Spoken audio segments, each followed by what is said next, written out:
Hi everybody, this is Lou Pamonte and this is Music from the Inside. Your dysfunction is your superpower. Getting fired. Everybody gets fired. I've been fired. It's a part of showbiz. If you're in showbiz, you're gonna get fired at some point. And if you're lucky, you'll only get fired once. I'm telling you this because I want to make you feel better, because most of you have been fired from something or other. My story is it was the early 2000s, 2002, 2003. I was only 15 years into my tenure as a film composer, and things had been going well, and I got my big break. So David Green called me out of the blue. David Green passed away day before yesterday. David Green was a very well-known engineer here in Toronto. He said, Lou, I'm pitching you for this new show. It stars Gloria Rubin. It's called 1-800-MISSING. And there are billboards up in Times Square. It's going to be a big splashy show. And they're filming it here, and they want the composer to be a Toronto guy. Anyways, long story short, I got the gig. The situation on this gig was very strange from other gigs that I should have known that something was up, because basically the music supervisor, David, was running interference between me and the showrunners and the executive producer, who is the actual boss. I'm going to say this again. I've said it in previous videos. Know who your boss is. It's very important to know who is the person that can fire you or not fire you. Anyways, I was a little bit younger then, and I wasn't so smart, and I didn't realize that she was the one. I thought the showrunners were going to be the ones I had to watch. So it turns out that the showrunners hated this show, and they told me so. And I've never, ever been on a show where the showrunners openly said to me that they hate the show. It's just very, very strange.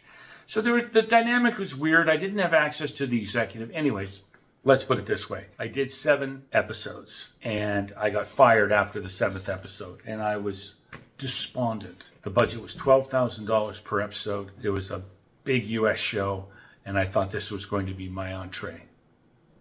And it didn't go so well. They would end up hiring someone named Andrew Lockington, who would go on to great success in scoring. I started to think about all the people I know that I've heard of that got fired. And guess what? Basically, a lot of them say, you haven't made your bones in showbiz until you got fired. I've got a list here. You won't believe it. Jerry Goldsmith, one of the most prolific film composers of all time, got fired from numerous movies. Legend, 2 Days in the Valley, Babe. One of the most famous stories is the story of Stanley Kubrick's 2001: A Space Odyssey. He had hired Alex North to write a completely original score for this film. Alex wrote the whole thing, they recorded the whole thing, they put it up against the movie, and Kubrick went, I like the temp music better. Well, the temp music, obviously, was the Strauss waltzes that have become so iconic. There are special screenings that you can see in LA sometimes that will show the movie with the original Alex North score. But that must have been a big one. Now, there's another very big story about a composer by the name of Gabriel Yared, and he had been hired to write the score for a Brad Pitt film named Troy. And it was a big, blood and sandals epic. It was going to be a big, big movie. Gabriel took this score very seriously, traveled to the Middle East, took indigenous recordings of people, wanted it to be really authentic. And he did a great job, from what I'm told. And I think it was Ridley Scott who produced it, who directed it. And Ridley called up Gabriel and said, Gabriel, I have to show the movie, this rough cut of the movie, to the studio people. Can I please use your music? Because it will work better and it will show better if I put your score up against it instead of the temp music. Gabriel had been warned against doing this. This is like a no-go. Do not do this. Anyways, he was talked into it. They put his score up to the rough cut, showed it to the studio. The studio went, we hate the music. Change it. So Gabriel Yared was fired, and they hired James Horner, who agreed to write the score in 3 weeks. I don't know how he did it. Gabriel Yared had taken a year to write this score, and I think it was a bit of a pet project of his. He was very proud of it. For years after that, Gabriel Yared disappeared. He was so wounded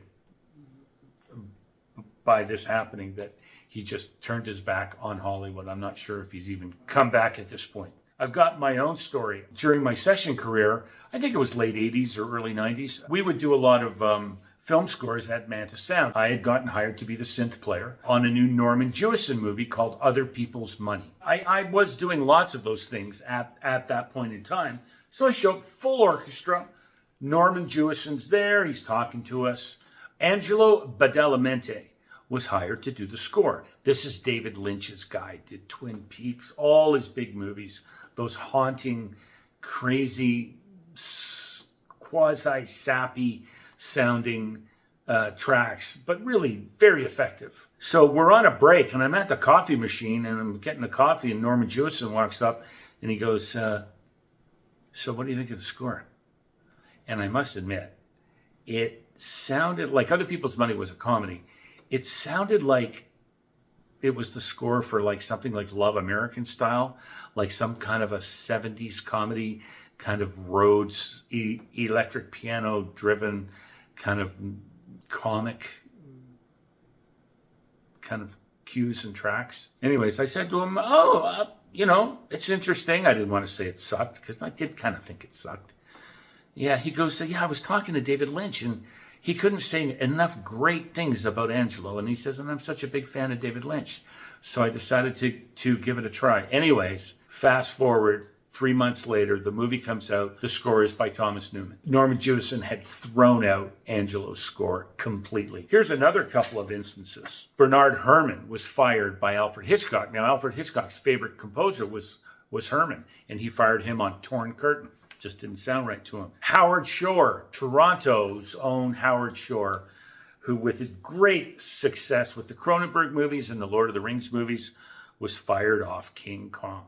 And James Newton Howard was hired. Alan Silvestri, one of my favorite composers, and Robert Zemeckis' right-hand man, he was fired off the original Mission Impossible, and they hired Danny Elfman. And even Randy Newman, who, is so fabulous and does such great work, he was fired off the 90s thriller Air Force One. So as you can see, if you've been fired off a gig, you are not alone. And I hope this makes you feel a little bit better. Talk soon.